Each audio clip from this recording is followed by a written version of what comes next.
passionate, considerate, a good listener, encouraging good choices.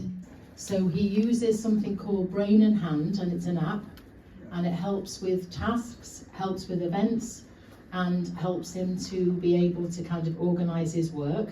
Having options and choices, speaking up, human rights.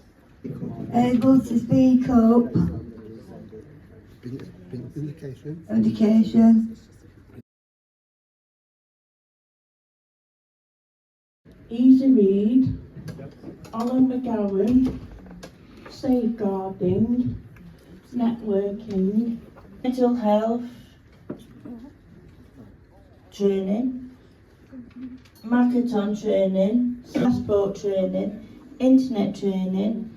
Alan McGowan training. Confidence building, life skills, finances, housing, etc., rights and laws.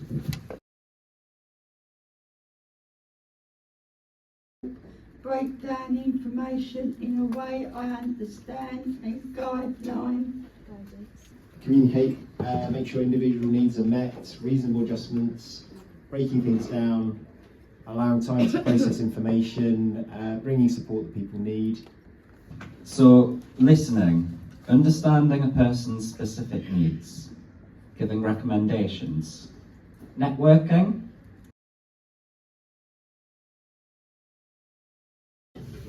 Oliver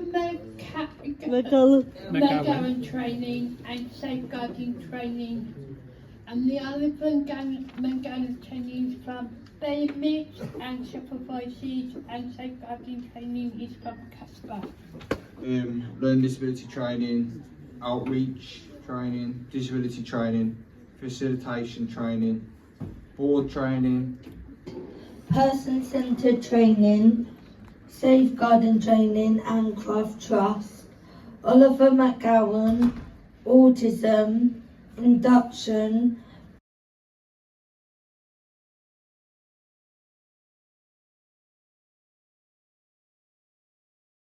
Covers Greenwich as well as Bexley and Bromley.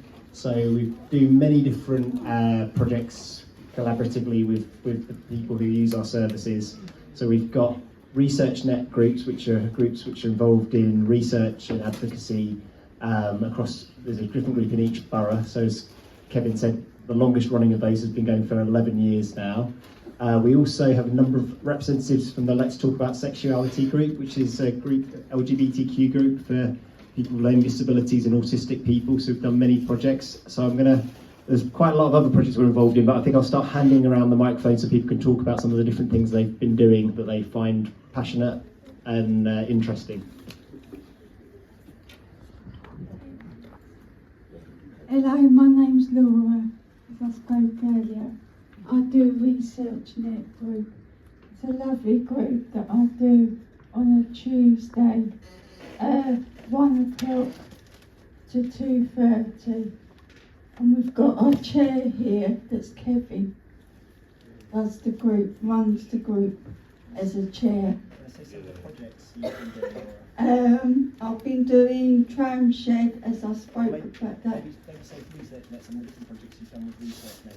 Oh, we went to Pride down at London for sexuality group. And it was good. Four people went to that. We went, yeah, 4 people, and I've done it twice. And what other projects have you done at ResearchNet? I've done about being a mum to Alfie in a conference. Cool. And that was really good because I enjoyed that, because I am a mum and I have got a lovely son. And he used to live at Broadstairs, but he's gone from Broadstairs in Kent down to Bexley Heath. But it's nice to be nearer to his mum. Yeah.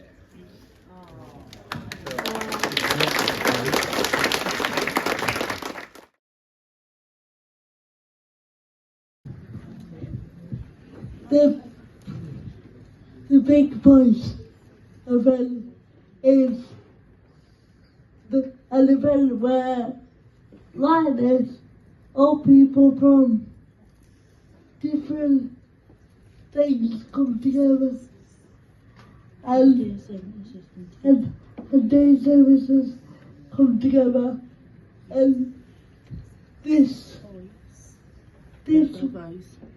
week, this theme that we're doing this time is employment, volunteering. I didn't hear that bit because you moved away. Say that again. Employment, volunteering and benefits. That's the drama bit. In fact, most of the conference. Yeah, that's the thing for the conference. Yeah. Yeah, sorry. Well done, sweetie. I just want to say, Sheffield Voices is not only a self-advocacy group, but they're also a family as well. Because for those who met me last year would have known that I was married, but unfortunately my husband died in February this year.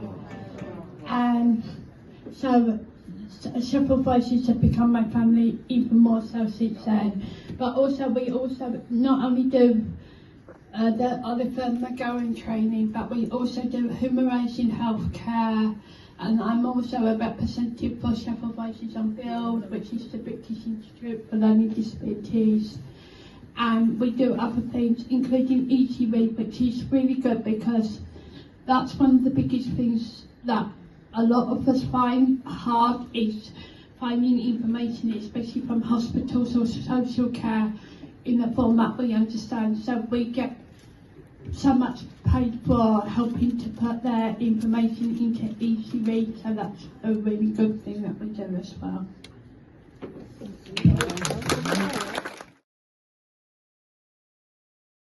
I'm Katie Lloyd, and I am a trustee and a champion for My Life, My Choice.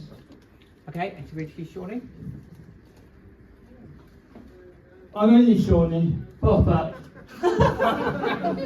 And just to confirm, you also work for My Life, My Choice. Yes, I'm the consultant. Excellent. Next slide, please. Right, Katie, our bigger news. We made it to 25 years old in 2023.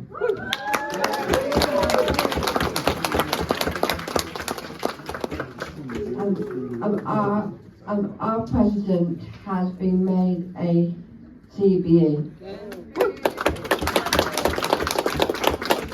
And by the way, I know CBE is supposed to have a capital C, but for some reason I couldn't get the capitals to work on your laptop.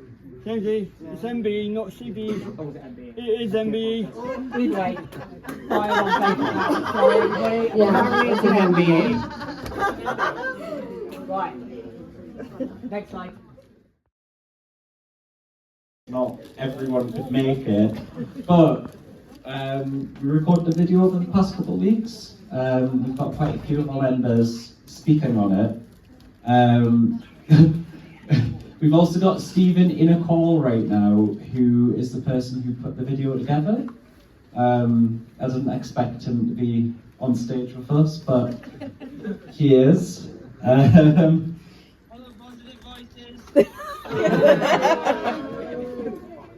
It's really good to meet all of you. And yeah, we've got a video. Now, 1, 2, 3. We are Self-advocacy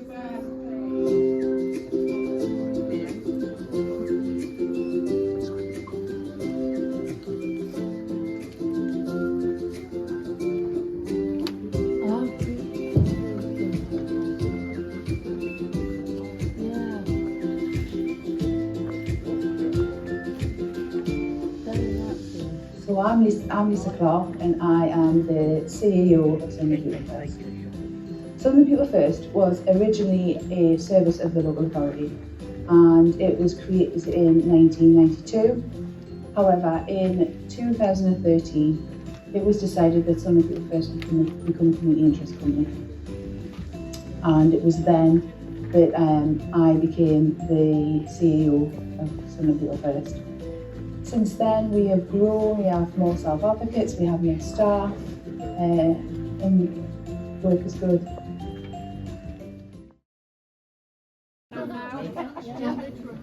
This is only going to be very quick because obviously we've only got a short period of time. But my name's Eleanor Furin. I'm the Service Quality Director for East Midlands, and we support people with a learning disability.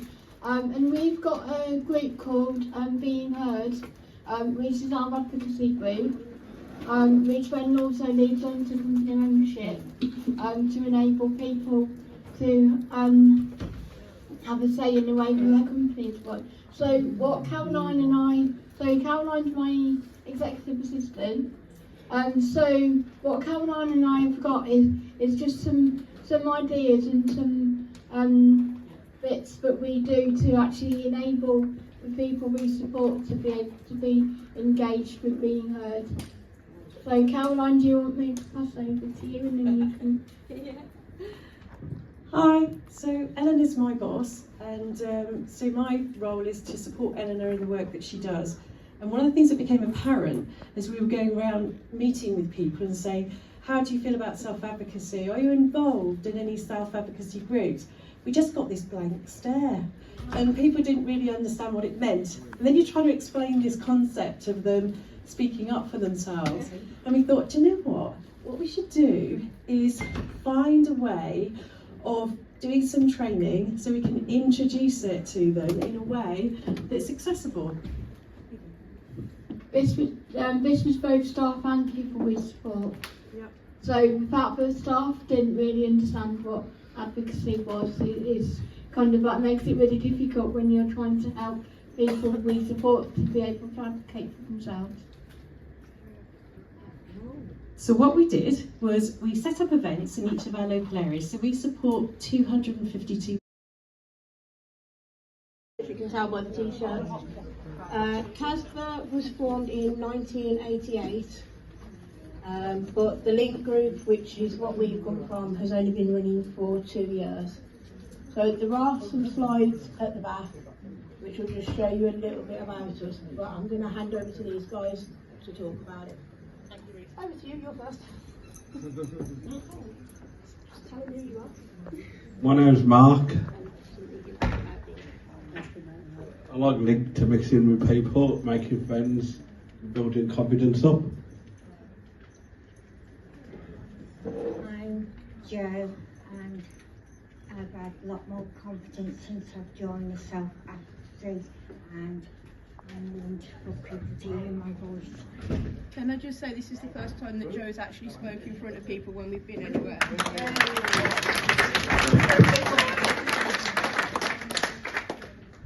My name's Eileen and I'm with the Link Group and I enjoy coming to meeting people. Hi, I'm John.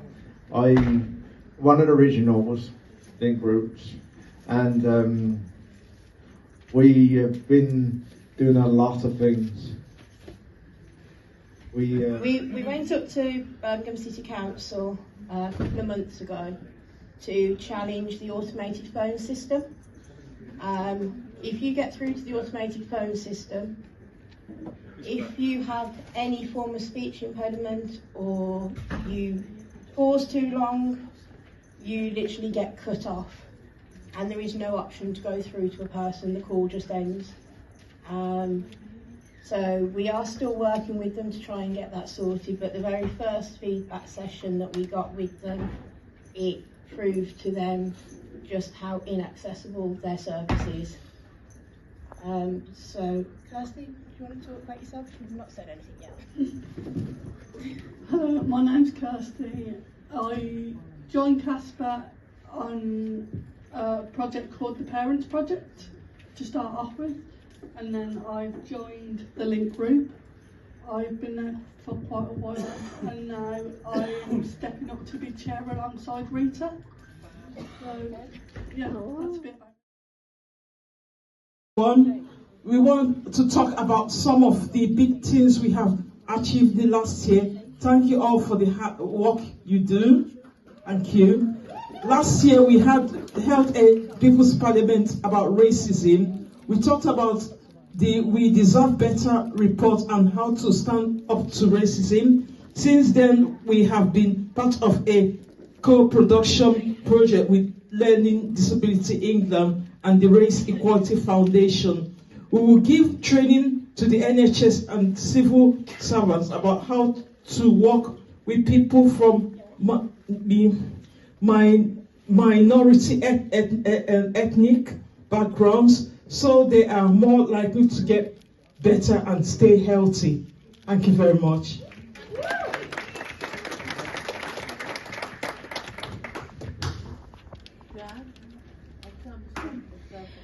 Hello, my name is Mary. We had a People's Parliament last year about mental health.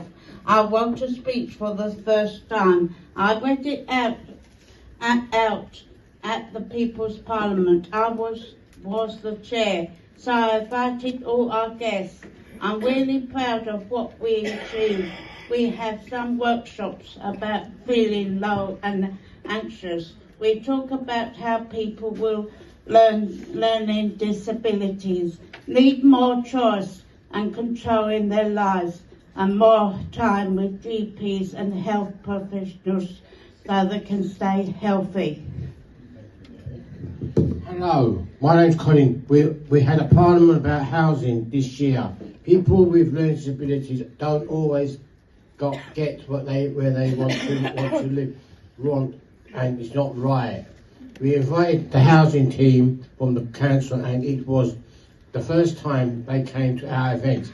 Since then, we had meetings with the housing office director of the council. She said she wants to make the housing population more accessible and she wants to help.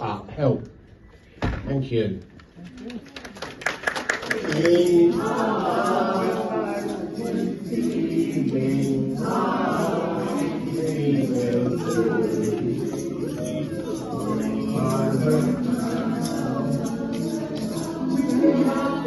Waiting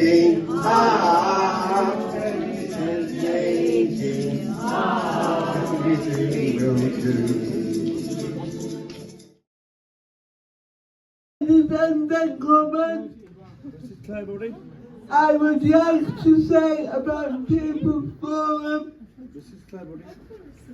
and I work there.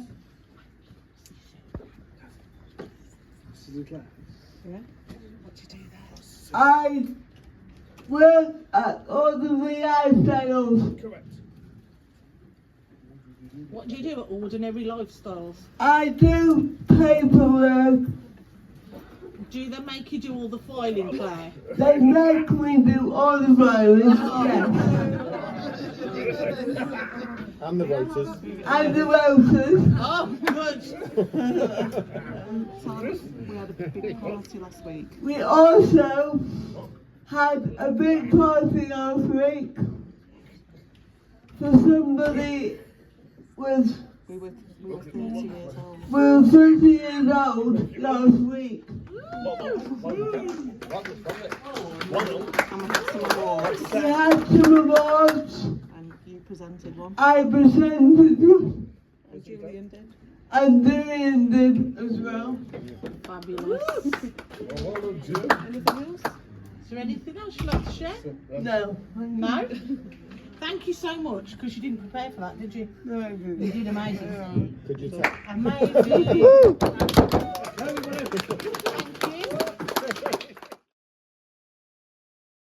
This film is all about people sharing their own experiences, living their life. Okay, so we've got music. I forgot about this. We've got a bit of music. Oh, okay. Over to you, Kiki. Here's a microwave. Here's your microwave. Here's a microwave. Okay, let's do so. We have been making short films about what makes us feel independent and strong.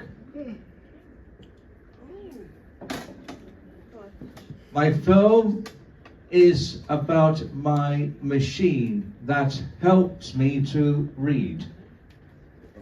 Across, and if you want to slide it, you can slide across here, you can slide across there like that.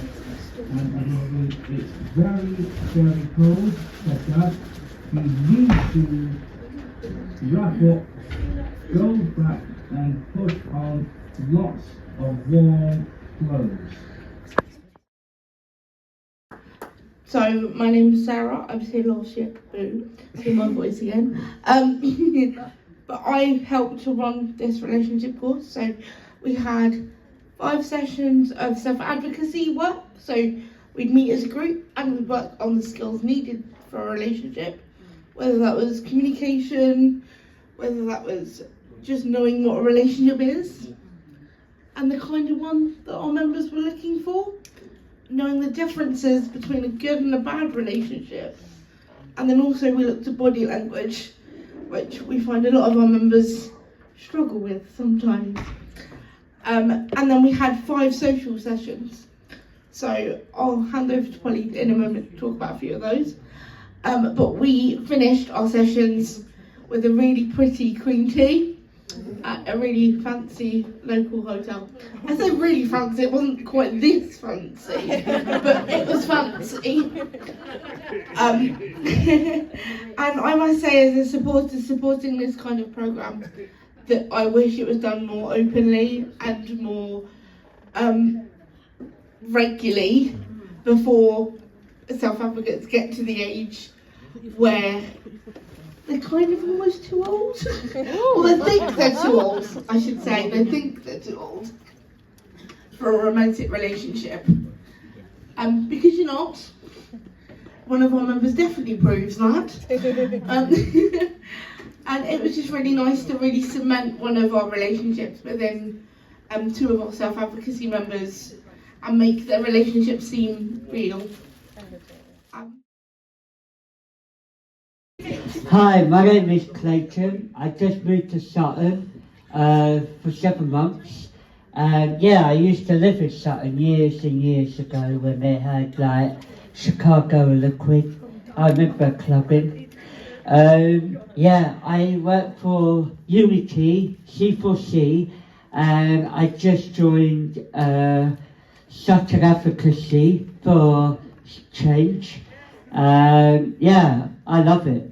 So when I joined C4C and Unity, it changed me forever because I used to be a very big gamer and I used to spend a lot of money. But since I've been joining into the meetings with Crystal and Michael, I haven't even had time to play on my PlayStation.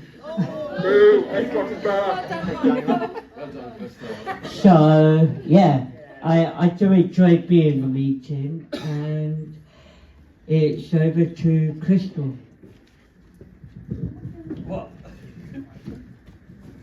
C for C, can I ask what that stands for?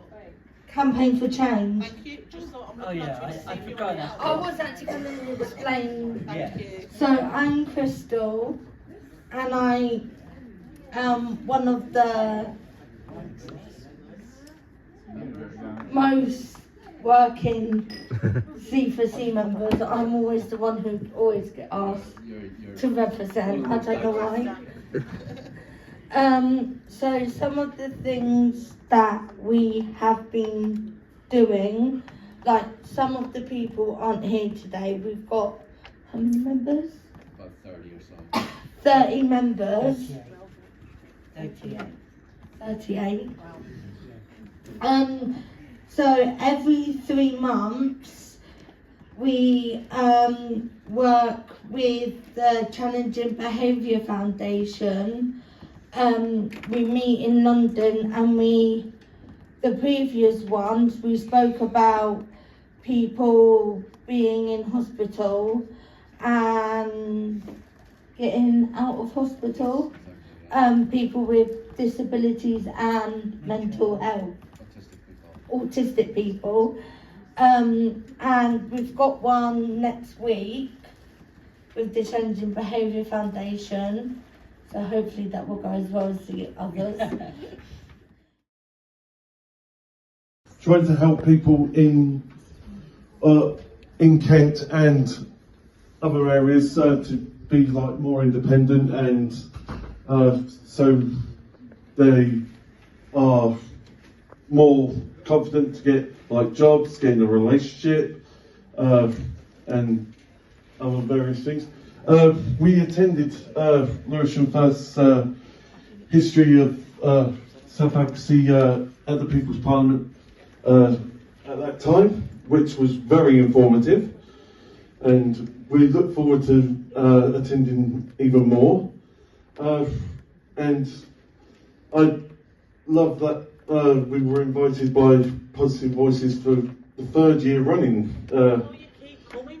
I know, and I've got to say that it's been very good this year and every year that we've been. I'd like to thank Sarah as well. What she does for Positive Voices is brilliant, and all the other people that work for Positive Voices.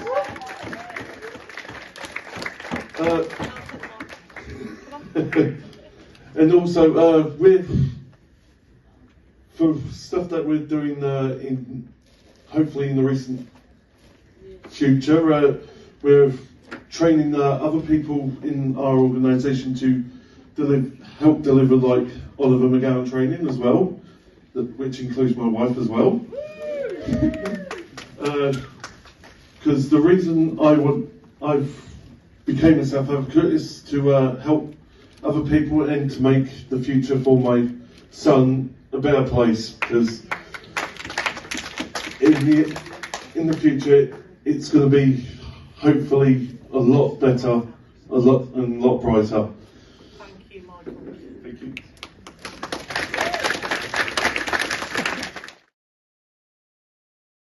Cool little cook. Yes, I will tell you. What are we cooking today? What do we need for this Christine? What do we need for this thing? Need connection with lights. In Gather Distance, we connected with our friends, had fun, doing things that we enjoyed. New projects, we are meeting up with friends, going out for food and building relationships near our houses.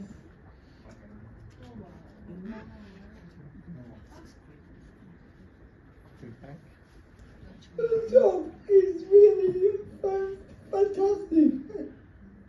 I like working with fantastic people. It's really super happy. Yay. Has it made you become more confident? Yeah. What new things have you learned? How to work as a team. It's actually amazing. We decide what we want to talk about for each meeting. Our goal is how to create new advocates. I hope my voice is heard. Get the voice of your choice. Want to make sure that the people have the right to vote in their local area. Yeah, we talked about cost of living. We've been doing campaigns. We've been hearing our voice. Singing!